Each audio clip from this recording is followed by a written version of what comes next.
ইমান না করো, লোকটা আফসোস করে চোখের পানি ঝরিয়ে বলবে, ইয়া লাইতানি কুনতু সাহিবা হাযাল কবরে, আয় আল্লাহ আমাকে কেন বাঁচিয়ে রেখেছো এই ফিতনার জামানায়।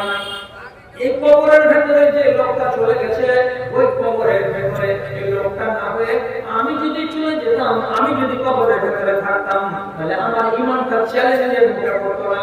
আমি আমার বেটার কাছে হার মেনেছি, আমি আমার বউমার কাছে হার মেনেছি, আমি আমার স্ত্রীর কাছে হার মেনেছি, আমি আমার সমাজের কাছে হার মেনেছি। আমি আমার বউমাকে বারবার করে বললাম, নামাজ পড়ো, তারপরে খানা রান্না করো, নইলে তোমার হাতের খাবো না। বউমা সাপ জবাব দিয়ে বলছে, খাও নাই না খাও তোমার পরোয়া করি না। বেটাকে বলতে গেলাম, বেটারে বিচার করে দে, তোর মা নামাজ পড়ে না, আর বেনামাজিদের হাতে রান্না খাওয়া যাবে না।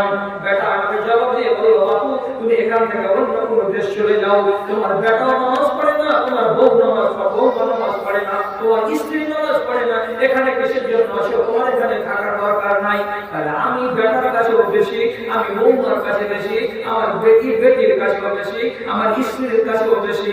আল্লাহ আমি যদি কবরে চলে যেতাম, তাহলে এটাই সুখের কথা হতো, আমি কিসের জন্য বেঁচে আছি। এগুলো বলার লোক চলে আসবে, আর একটু সময় বাকি আছে। এবার যখন পাল্টা সফর শুরু হবে, তখন সবই হবে। কবে শুরু হবে এই লক্ষণগুলো দেখবেন, দেখার পরে যেটা সব থেকে ভাইটাল সেটা এবার বলছি। 1 ঘন্টা কাছাকাছি গত হয়ে গেল, ভাইটাল পয়েন্টটা এখন বলছি আমি। কি বলছেন নবীজি? আল্লাহ রাব্বুল আলামিন বলেন, আউয়াল মা ইউকাউ মিন হাযিহিল উম্মতি আল-খুশু'। এই উম্মতকে আমি টাকা দিয়েছি, পয়সা দিয়েছি, জমি দিয়েছি, জিরাত দিয়েছি, বাড়ি দিয়েছি, গাড়ি দিয়েছি, আর আওলাদ দিয়েছি, বিবি দিয়েছি, বাচ্চা দিয়েছি, এগুলো সব আমার নিয়ামত। কিন্তু অনেক নিয়ামতের ভিতর থেকে সবগুলো নিয়ামত আমি আল্লাহ একটা একটা একটা করে আসমানে তুলে নেব। একটাও নিয়ামতকে দুনিয়াতে রাখবো না। কিন্তু এই সমস্ত নিয়ামতগুলোকে তোলার আগে আল্লাহ বলছেন, সর্বপ্রথম মুসলমানদের কাছ থেকে আমার যেটা নিয়ামত আমি কেড়ে নেব, তার নাম হলো কি? আরবিতে বলা হয় খাশিয়াতে ইলাহি, বাংলাতে বলা হয় আল্লাহর ভয়। তোমার কাছ থেকে, আমার কাছ থেকে, মেয়েদের কাছ থেকে, ছেলেদের কাছ থেকে, সবারই অন্তর থেকে আল্লাহর ভীতি টেনে নেওয়া হবে। আল্লাহর ভীতি আপনার অন্তরে থাকবে না, আল্লাহর ভয় নারীদের অন্তরে থাকবে না, আল্লাহর ভয় যুবকের অন্তরে থাকবে না। আর যখন আল্লাহর ভয় থাকবে না, তখন একটাই কথা মুখ দিয়ে, আল্লাহকে দেখে ডরায় না, চোখকে দেখে ডরাবে। মহিষ গাড়িতে বাস করুন, এক গাড়ি, তারপরে ওই কথাটা বলবে, যেভাবে চলছিল ওভাবে চললো। তাহলে আপনার অন্তরে যখন ভয় ভীতি থাকবে না, তখন কোন নারী পর্দা করতে রাজি হবে না, কোন নারী ইসলামী আদব কায়দার ভিতরে থাকতে রাজি হবে না, কোন ছেলে মুসলমান মাওলানাদের আলেমদের ওয়াজ শুনে তার প্রতি শ্রদ্ধা দেখানোর চেষ্টা করবে না, সব হয়ে যাবে বেলাগাম ধরার মতো। এইটা দিন চলে আসছে এবং অনেকটাই চলে এসেছে। তখন উল্টা সফর কিভাবে হবে? খাসিয়াত যখন অন্তর থেকে চলে গেল, তখন রব্বুল আলামিন কয় রকম করবেন, কয় রকম করবেন তো এবার দেখেন। আপনি কোথা থেকে এসেছিলেন? আসমান থেকে আপনার রূহটা এসেছিল। আপনার দেহটা কোনখান থেকে এসেছে? মাটি থেকে এসেছে। আল্লাহ কোরআনে বলেছেন, ওয়া খালাকাল ইনসানা মিন সালসালিন কাল ফাখখার। আমাকে আপনাকে মাটি থেকে তৈরি করা হয়েছে। এর মানেটা কি? মাটি থেকে ফসল উৎপন্ন হলো, ফসলটাকে খেলাম, খাবার পর আমি বাঁচলাম, আবার যখন আমি মরে যাব তখন আমাকে মাটিতে রেখে দেওয়া হবে, আমার দেহগুলো গলে যাবে, সরে যাবে, পচে যাবে, মাটির সঙ্গে মিলে যাবে।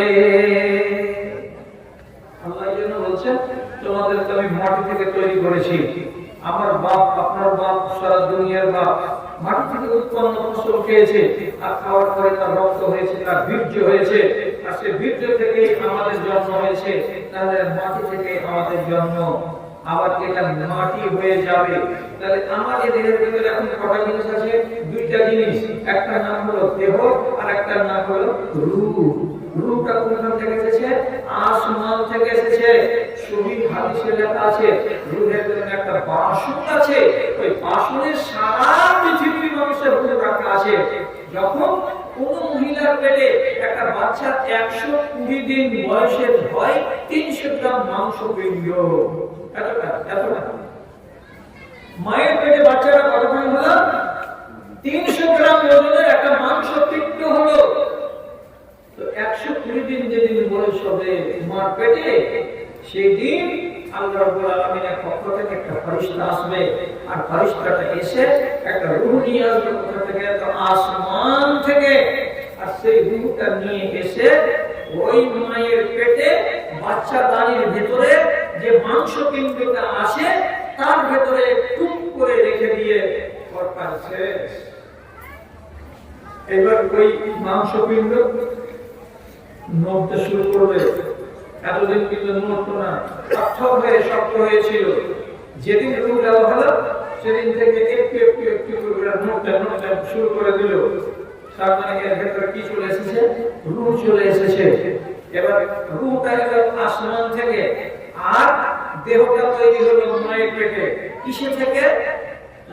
ঘুরে ফিরে ওই একই কথা, মাটির উপাদান থেকে।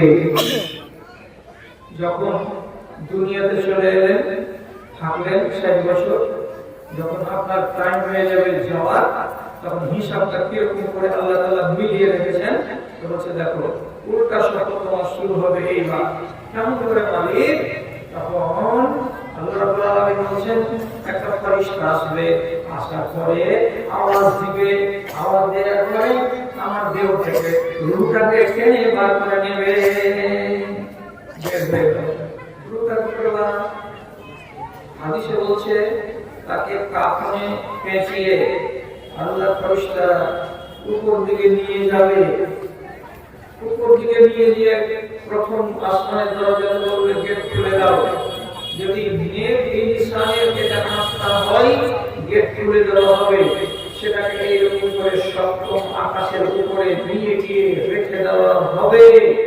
আর যদি এটা মালাকুল মানুষের রাস্তা হয় তাহলে প্রথম গেট খোলা হবে না, বন্ধ, উপরে নিয়ে যাওয়া চলবে না।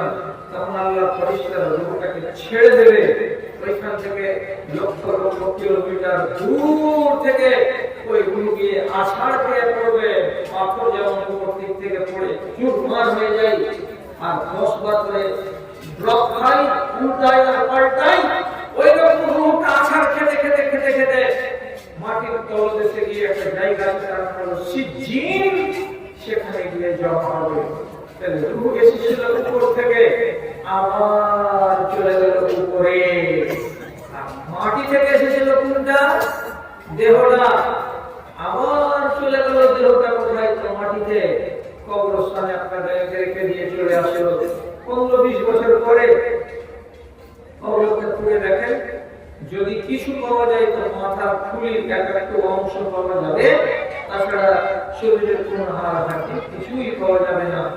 মাটি থেকে হয়েছিল, মাটি আবার চলে গেল দেহটা। এখান থেকে বসেছিল, ওখানেই গেল। রূহটা ওখান থেকে এসেছিল, ওখানে আবার চলে গেল। বিশ্বাস নেই? আবু সালমান মারা গেছেন এক সাহাবী, নবীজি তাকে ধরে গেছে, এই কথাটা জানেন না। দেখা করতে গেলেন যে অসুখ হয়ে গেছে, দেখে আসি। তাছাড়া আল্লাহ আবু সালমার কাছে গেলেন, তার চাদর দিয়ে ঢাকা আছে। রাসূলুল্লাহ তার কাছে গেলেন, যাওয়ার পরে চাদরখানাকে উঠালেন চেহারা থেকে, দেখতে পাচ্ছেন লোকটা পড়ে গেছে। আপনার চোখ দুটা এইরকম খোলা অবস্থাতে আছে, যেন আমার দিকে আপনার দিকে তাকাচ্ছে। তখন রাসূলুল্লাহ আবু সালমার রূহটাকে দেখার পর এবার কি করলেন? হাদিস আমাজাহু, নবীজি দুই হাত দিয়ে দুটো চোখের পাতাকে নিচু দিকে চেপে ধরলেন। নিচু দিকে এমনি করে চেপে ধরে 1 মিনিট 2 মিনিট যখন ধরে রাখলেন, তখন খুলে যাওয়া চোখটা আবার বন্ধ হয়ে গেল। তারপরে নবীজি বলছেন, শুরুতে উপস্থিত লোকেরা, ইন্নার রূহা ইযা কবিসা ইত্তাবাহু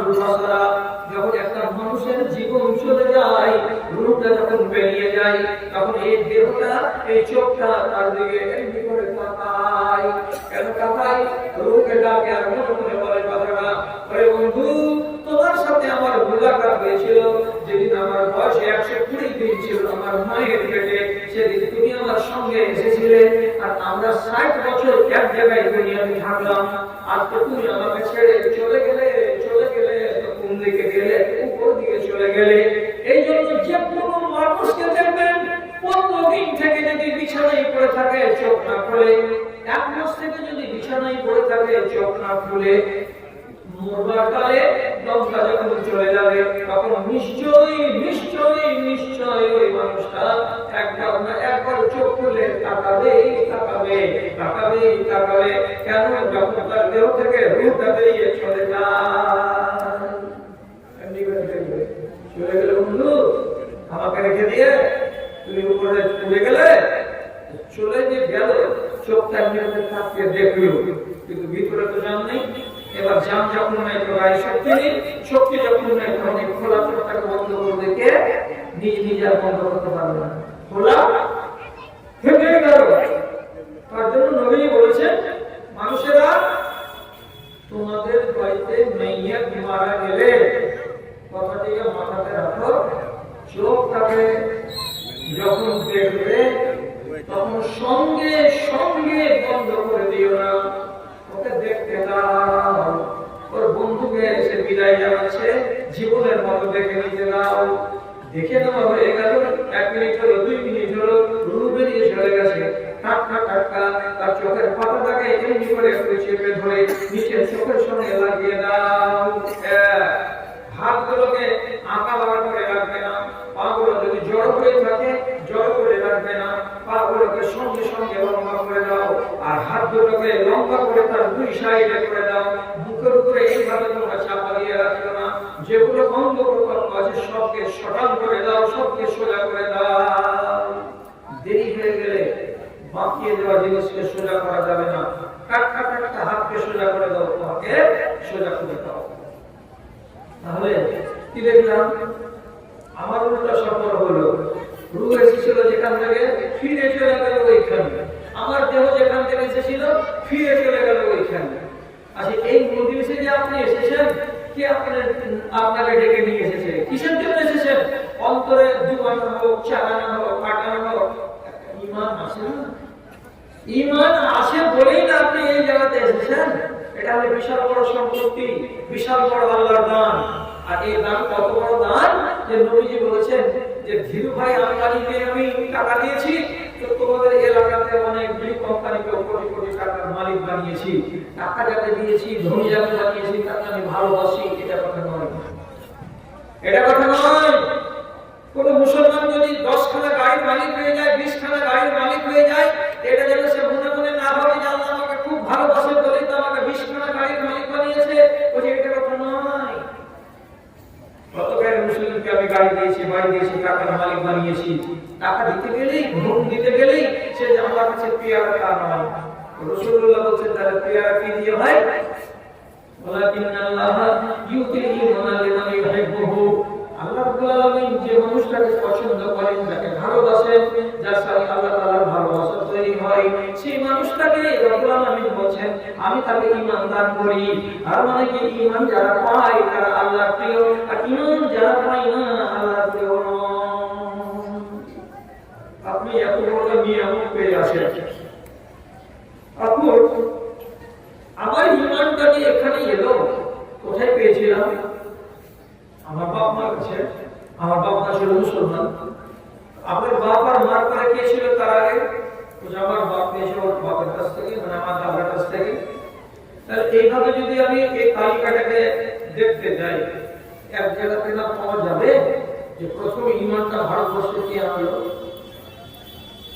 ভারতবর্ষে ঈমানটাকে নিয়ে এসেছে সাহাবীদের 3 জনের নাম আছে, যারা তামিলনাড়ুতে এসেছিল সমুদ্র পথে, এবং সেখানে তার প্রথম ইসলামের দাওয়াত আর তাবলীগের কাজ শুরু করে হাজার হাজার মানুষকে মুসলমান বানিয়েছে, এবং সেখান থেকে চারিদিকে ভারতবর্ষে ইসলাম ছড়িয়েছে।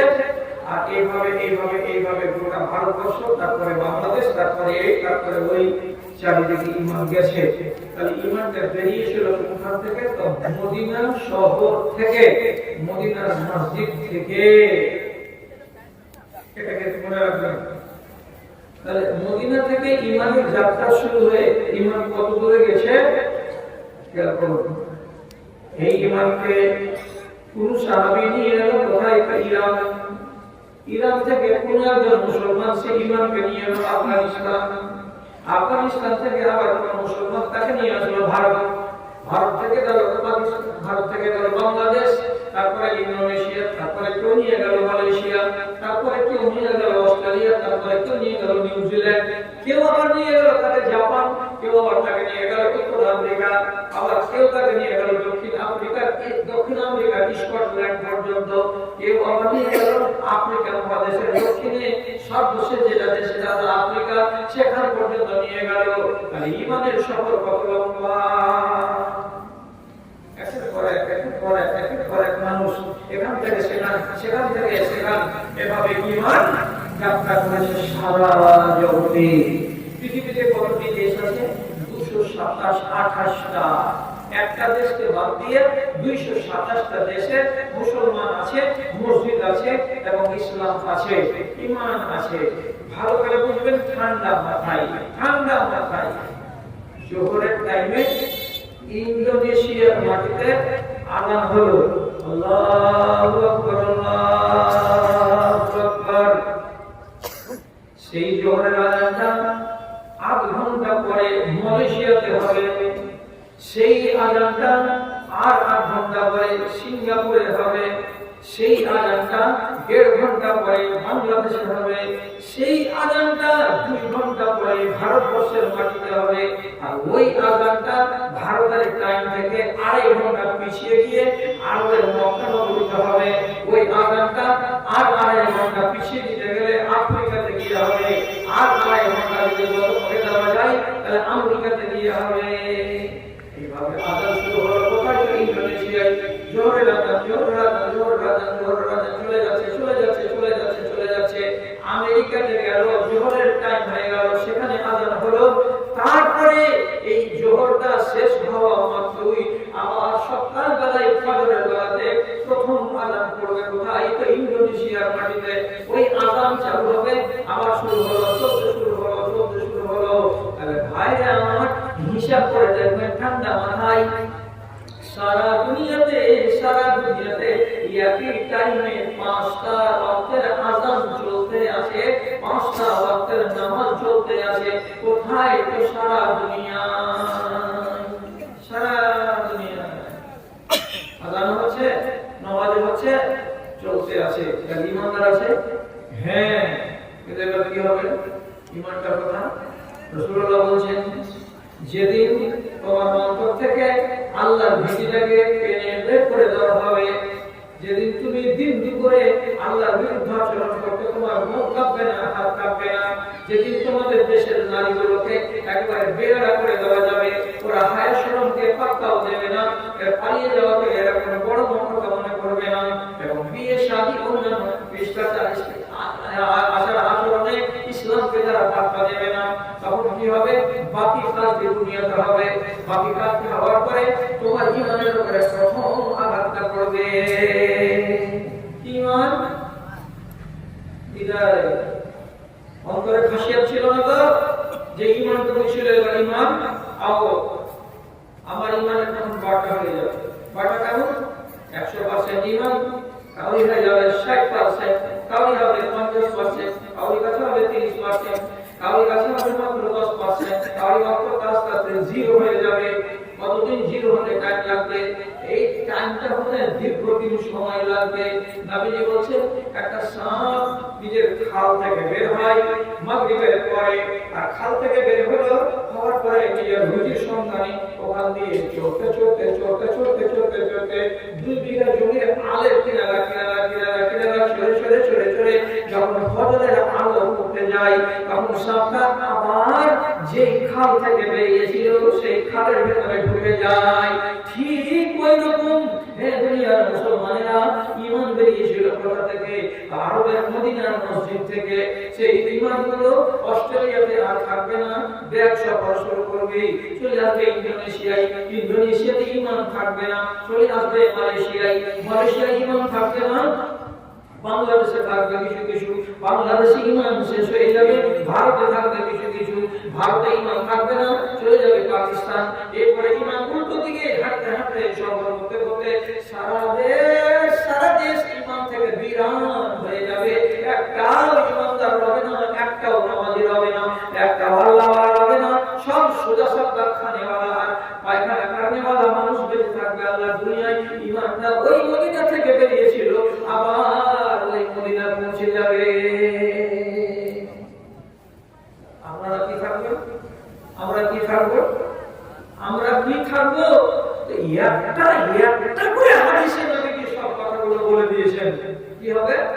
হঠাৎ একদিন একটা লোক বলবে সুবহানাল্লাহ, সুবহানাল্লাহ, এই কথাটা একটা লোকের মুখ দিয়ে বেরোলো, ওর ডান পাশে তার চারটা পাঁচটা লোক তখন বলবে কি বললে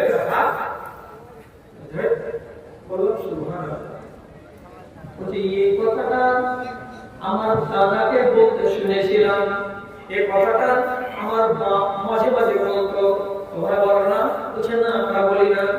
কোন একজন লোক যদি একবার বলতে বলে আল্লাহু আকবার, পাশে লোকগুলো বলবে আল্লাহ, এই কথাটা আমরা বলতে শুনেছি, আমাদের চাচারা বলতো, আমাদের দাদারা বলতো।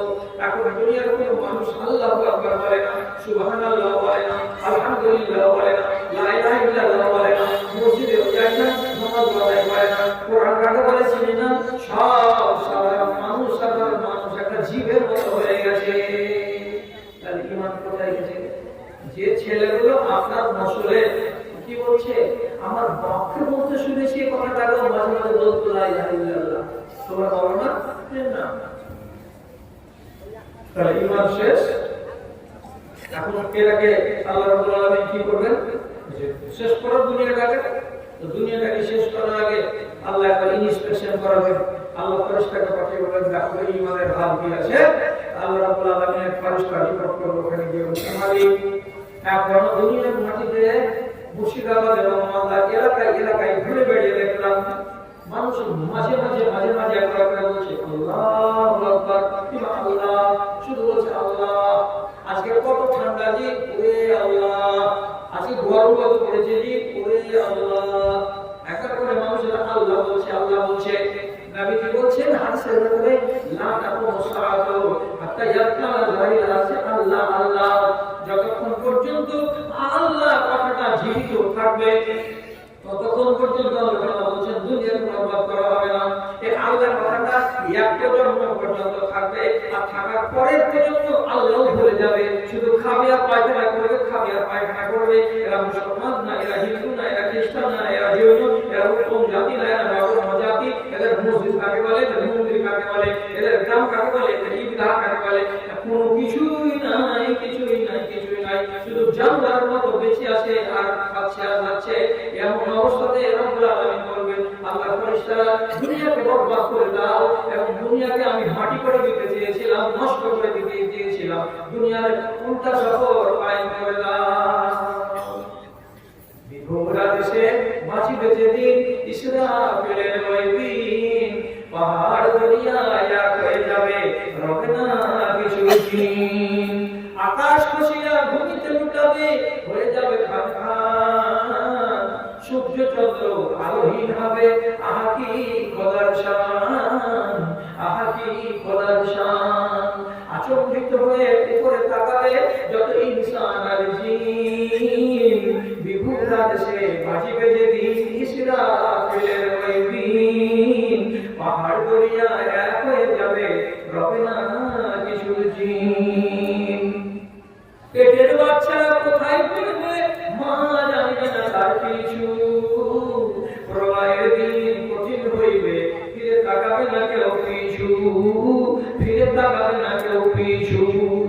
ইহ জগতের অন্ত হইবে ধরাই যাবে না কেউ সেদিন, বিভুরা দেশে বাজিবে যেদিন ইসরাফিলের ওই দিন, পাহাড় দরিয়া এক হয়ে যাবে রবে না কিছু চিন, রবে না কিছু চিন।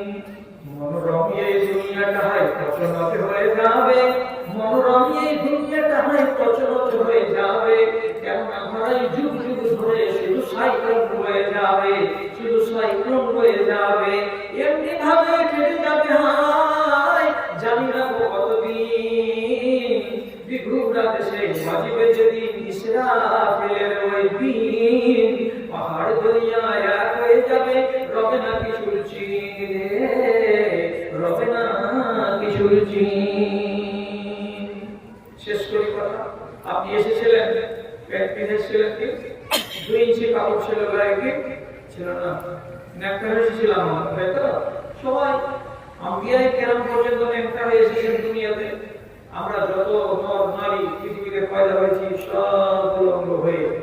আল্লাহ তাআলা বলছেন আবার তোমার উম্মত সফর যখন শুরু হবে তোমার সব কাপড় খুলে নেওয়া যাবে। নিয়না খুলে দামি দামি পাঞ্জাবি, দামি দামি পায়জামা, দামি দামি শার্ট, ব্র্যান্ডেড কোম্পানির ফুল প্যান্ট সব খুলে নিয়ে সাদা কাপড় চাপিয়ে দিল, আগে কবরে নিয়ে গেল। এবার আপনি বলবেন কই হলো মাওলানা, ন্যাংটা হয়ে এসেছি উল্টো সফর হবে, তো কাপড় তো খুলে নিল বুঝলাম, কিন্তু সাদা কাপড় কেন রাখলো, ন্যাংটা কেন করলো না? এই জন্য করলো না যে আপনার সফরটা প্রথমত এটা হলো পার্ট, একটা অংশ, যেটা ফাইনাল হবে সেটা ন্যাংটা হবে। এটা কেন করলাম? আল্লাহ তাআলা বলেন কেন? বলছে যেহেতু তোমাকে দুনিয়া থেকে যখন ওখানে পাঠাবো আরেক দুনিয়ায়, তো তোমাকে ন্যাংটা করে যদি পাঠাই তো হাজার হাজার মানুষ তোমার আবরু তোমার ইজ্জত সবাই দেখতে পাবে। আর দেখতে গেলে এটা মানুষের ইনসানিয়তের বেহুরমতি হবে, অসম্মান হবে। এই জন্য তার নিজের কাপড়কে ব্র্যান্ডেড কোম্পানি তুলে দিয়ে বিনা কাপড়ের, বিনা সেলাইয়ের, বিনা মাপের, বিনা ডিজাইনের তাকে ফুল ফ্রি সাইজ সাদা কাপড় দিয়ে এটা প্রথম স্টেপ তোমাকে কবরে পাঠালাম। এবার কবর থেকে যখন উঠবে ওইটা হচ্ছে তার ফাইনাল। সেদিন রাসূলুল্লাহ সাল্লাল্লাহু বলছেন তোমার উল্টো সফর যেদিন ফাইনাল শুরু হবে সেদিন তোমার প্রথম যাত্রাটা যেমন হয়েছিল তেমনি সেদিন যাত্রাটা তোমার হবে। মায়ের পেট থেকে জন্ম নিয়েছিল 3 তলা বাড়িতে কিংবা কোনো নার্সিং হোমে, তোমাকে একটা তৌলিয়ার উপরে রাখা হয়েছিল, তুমি ছিলে নাঙ্গা, তুমি ছিলে উলঙ্গ। ঠিক সেইনি তোমাকে কিয়ামতের দিন হাসরের ময়দানে নিয়ে আসা হবে। কবর থেকে কেমন হয়ে আসবে? রাসূলুল্লাহ বলেছেন ইউশারুন নাসু ইয়াউমাল কিয়ামাতে ওয়াকাতান ওয়ারাতান গোরলা। যত মানুষ পয়দা হয়েছে পৃথিবীতে সবাইকে হাসরের ময়দানে উলঙ্গ করে জমা করা হবে। এক আপনাকে থাকবে না, এটা হলো 2। আর একটা মানুষের পায়ে স্যান্ডেল রবে না, জুতা রবে না, চপ্পল রবে না, খালি পায়ে হাসরের ময়দানে ঘোরাতে ঘোরাতে হাজির হতে হবে। এসেছিলে তুমি উলঙ্গ হয়ে, তোমার যাচ্ছ তুমি কি হয়ে উলঙ্গ হয়ে, এটাই হলো তোমার শেষ বিদায়। আয়েশা বলছিলেন উলঙ্গ হয়ে যদি সফর করি তো একগুলো বাজনা এলাহার একজন আরেকজনের দিকে তাকাবে। একটা যুবক ছেলে ওর পাশে দিয়ে একটা যুবতী নারী দৌড়ায় 16 বছর 18 বছরে, তো দৌড়াবে আর তাকাবে, দৌড়াবে আর তাকাবে। রাসূলুল্লাহ বলেছিলেন আয়েশা রে আল-আমরু আশাদ্দু মিন যালিকা ইয়া আয়েশা, দিনটা এমন কঠিন দিন হবে, দিনটা এত জটিল দিন হবে আয়েশা, সেদিন একটাও দুনিয়াতে কোনো এমন মানুষ পাওয়া যাবে না যে এই রকমের গুণ নিয়ে, মানসিকতা নিয়ে, কামনা নিয়ে, বাসনা নিয়ে একটা ছেলে একটা মেয়ের ইজ্জতের দিকে তাকাবে, একটা ছেলে একটা মেয়ে একটা ছেলের দিকে কিংবা একটা ছেলে একটা মেয়ের দিকে তাকাবে। কাউরি এগুলো দেখার সময় হবে না, কেউ কাউরি দিকে চোখ তুলে তাকাবে না। ভয়ানক পরিস্থিতির সম্মুখীন হতে হবে। সবাই নাফসি নাফসি নাফসি নাফসি, আল্লাহ কি হবে, আল্লাহ কি হবে। আরে তোমরা তো মানুষ, হে তোমাদের মধ্য থেকে সব চাইতে যারা পয়গম্বর তারা হলো উন্নত মানের মানুষ। এই পয়গম্বরগুলোর ব্যাপারে লেখা আছে হযরত ইব্রাহিম আলাইহিস সালাতু ওয়াস সালাম কিয়ামতের দিন হাঁটু গেড়ে দিয়ে আল্লাহ রাব্বুল আলামিনের কাছে ফরিয়াদ করে পরওয়ারদিগার, আজকে আমি আমার বাপের জন্য দোয়া করছি না, আজকে আমি আমার মায়ের জন্য দোয়া করছি না, আজকে আমি আমার বিবির জন্য দোয়া করছি না, আজকে আমি আমার ছেলে পিলের জন্য দোয়া করছি না, আমি শুধু নিজের নফসের জন্য দোয়া করছি। আয় আল্লাহ এই কঠিন ভয়ানক পরিস্থিতিতে রব্বুল আলামিন তুমি আমাকে কিয়ামতের হলনাক আযাব থেকে বাঁচিয়ে নিও। আল্লাহ আমাকে বাঁচিয়ে নাও, আল্লাহ আমাকে বাঁচিয়ে নাও। একটা এত বড় নবী তিনি যদি বলেন আল্লাহ বাঁচাও, আল্লাহ বাঁচাও, আল্লাহ বাঁচাও, তাহলে আমাদের মতো মানুষগুলো উলঙ্গ হয়ে যদি দাঁড়িয়ে থাকে হাসরের ময়দানে কে কার দিকে তাকাবে রে ভাই?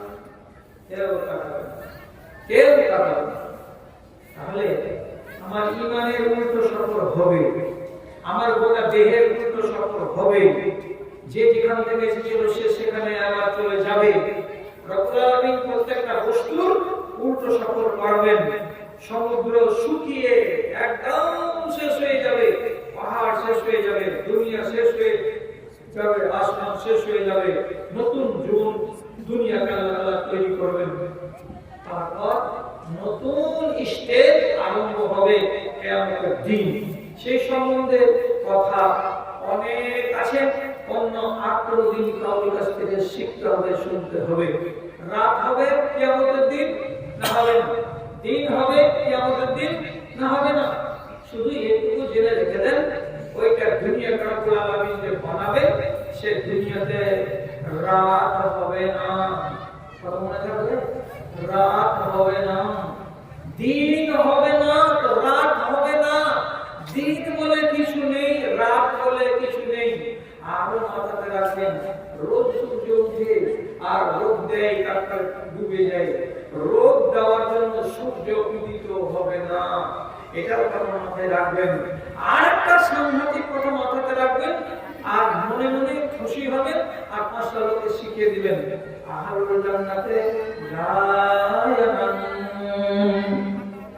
জান্নাতবাসীরা জীবনে কোনদিন 8 ঘন্টার জন্য চোখ বন্ধ করে ঘুমাবে না। কি বললাম? ঘুমাবে না। জান্নাতীদের কাছে আল্লাহ রাব্বুল আলামিন ঘুম রাখবেন। ঘুম বা দুনিয়ার জিনিস, ওখানে ঘুমের কোনো কারবার নেই। আর ওখানে অভাব বলে কোনো জিনিস থাকবে না, অভাবের অভাব, অভাব বলে কোনো জিনিস থাকবে না। রুজি, খানা পানি আপনার শুধু কল্পনা, আপনি ইচ্ছা করেন যে সেটা দপ্তরে এসে হাজির। করার কথা, পিসাব হবে না, পায়খানা হবে না, কোনো রমণীদের ঋতু হবে না, মাসিক হবে না। এবং আরেকটা কথা, কোনো একজন জান্নাতি মরবে না। আর একটা কথা মাথায় রাখবেন, কোনো একটা জান্নাতি বলবে না যে আল্লাহ দেখেন না। তাহলে এই দুনিয়ার যতগুলো নিয়ম নীতি আল্লাহ তাআলা সমস্ত পাল্টে দিয়ে ওই দুনিয়াতে নতুন কিছু চালু করবেন। বড় কথা হলো এই, নিজের ঈমানটাকে কতদিন রাখবেন ঠিক করে সেটার ব্যাপারে একটু চিন্তা ভাবনা করুন। যতক্ষণ দিন আছে ততক্ষণ আপনার ইজ্জত আছে, ততক্ষণ আপনি মরবেন তো ঈমানি জিন্দেগি নিয়ে মরবেন। আর ঈমানকে হাতছাড়া যদি করেন, এ দুনিয়া গেল, ওই দুনিয়া গেল। কিছু লোক বলে আমাদের জন্য আল্লাহ তাআলা কি তৈরি করেছেন, তো রাসূলুল্লাহ সাল্লাল্লাহু আলাইহি ওয়াসাল্লাম বলেছেন যে কোন মানুষ যদি জানতে চায়, লাউ আরাদা আইয়ালামা মা লাহু ইনদাল্লাহি, আমার জন্য আল্লাহ তাআলার কাছে কি কি আছে, আমার জন্য আল্লাহ রাব্বুল আলামিন কি কি তৈরি করে রেখেছেন, তো রাসূলুল্লাহ বলেছেন তালিয়াত মা ইনদাহু লিল্লাহি। তাহলে আগে তোমাকে দেখতে হবে, তুমি দেখতে চাইছো আল্লাহ তাআলা তার কাছে আমার জন্য কি কি তৈরি করে রেখেছেন, এটা দেখার আগে নবীজি বলছেন তুমি আগে এটা দেখো যে তোমার কাছে আল্লাহ রাব্বুল আলামিনের কি কি আছে। কি কি করেছো? নামাজ আছে? হ্যাঁ আছে। ঠিক ব্যবস্থা আছে। রোজা আছে? হ্যাঁ আছে। তোমার ব্যবস্থা ঠিক করা আছে। ওইখানে মুসলমান কিন্তু গাফুর রহিম আল্লাহ তাআলা বলেন যারা আমার কথার উপরে দিন কাটালো আর আমার নবীর কথার উপরে দিন কাটালো, সেই লোকগুলোর জন্য কি হবে, মেহমানির ব্যবস্থা করা আছে। আর যারা তোমরা আমার কথাকে পুরো দেখিয়েছো, যারা আমার নবীর কথাকে পাত্তা দাওনি, তোমরা নিজেরাই বলো। এবার তুমি যদি বলো যে আমার জন্য ওখানে কি করা আছে, তো আল্লাহ তাআলা বলছেন আমার জন্য তোমার কাছে কি কি আছে। তো তোমার কাছে তো যদি আল্লাহর কিছুই না থাকে, তো তোমার জন্য আল্লাহর কাছে কিছুই থাকবে না।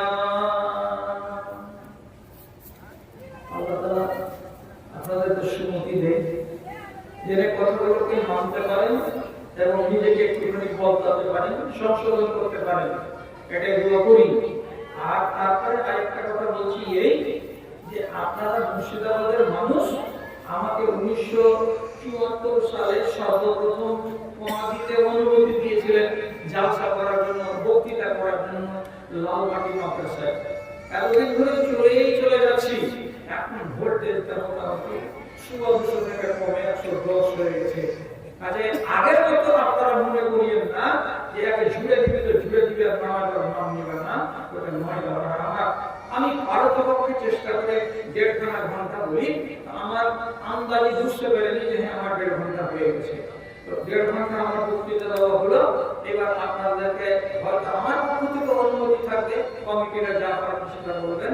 আমি শুধু একটা কথা বলছি যে আপনারা আমি খুব ভালোবাসি মন থেকে, আপনারাও আমাকে খুব ভালোবাসেন। নাহলে আবার সীতারামপুর আসতে হবে, আবার ইসলামপুর মার্কার আসতে হবে। কেন আসতে হবে? যদি ভালোবাসাটা না থাকতো তাহলে আসতাম কি, বা আপনি আমাকে ডাকতেন কি? তো ভালোবাসাটা জীবিত থাকুক, তার জন্য ওইখান থেকে শুরু করে এই জগতের লোক আমার সামনে আছেন। আমি ছোটখাটো আবদার জানাচ্ছি যে 100 টাকা, 50 টাকা, যার কাছে নাই 20 টাকা, আর যার কাছে 20,000 টাকা 500 টাকা, যার কাছে একবারে কিছুই নাই, খালি পকেট খালি, তাহলে ওই জায়গাটাতে আপনি 5 মিনিট টাকা কিন্তু আপনারা কিছু দেন। এটা মুসলিমের নামে আছে, ঈদগাহের নামে যাচ্ছে। বছরে একটা দিন আমরা ঈদের মাঠে আনন্দ করতে যাই, তো সেই জায়গাটাতে আপনাকে একবার হাজির হতে হবে। আর একটা কথা বলছি, আমাকে ক্ষমা করিয়ে 10টা সাহাবী দুনিয়াতে এমন ছিলেন যে যখন ঈমান আনেননি তখন ওনারা ছিলেন রাসূলুল্লাহ জানের দুশমন। এত বড় দুশমন আর রাসূলুল্লাহ কেউ ছিল না। ইসলামের দুশমন, রাসূলুল্লাহর দুশমন, সাংঘাতিক দুশমন।